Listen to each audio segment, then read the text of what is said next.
मोदी सरकार के नोटबंदी के फैसले के चलते आम जनता को काफी परेशानियों का सामना करना पड़ा।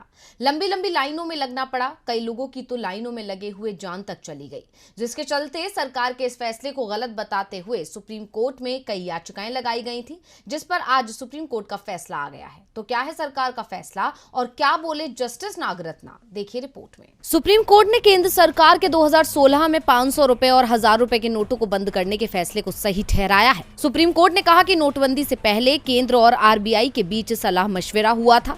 इस तरह के उपाय को लाने के लिए दोनों पक्षों में बातचीत हुई थी। इसलिए हम मानते हैं कि नोटबंदी आनुपातिकता के सिद्धांत से प्रभावित नहीं हुई थी।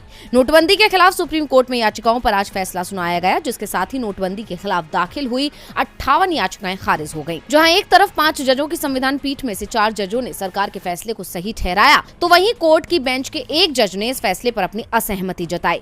जस्टिस बीवी नागरत्ना ने जस्टिस गवई के फैसले पर कहा कि उनका फैसला ये नहीं मानता है कि केंद्र सरकार की ओर से नोटबंदी की पहल की परिकल्पना नहीं की गई है। उन्होंने कहा कि अगर नोटबंदी केंद्र सरकार की ओर से की जानी है तो ऐसी शक्ति सूची 1 की 36वीं एंट्री से ली जा सकती है, जो मुद्रा, सिक्कों और वैध नोट और फॉरेन एक्सचेंज की बात करती है।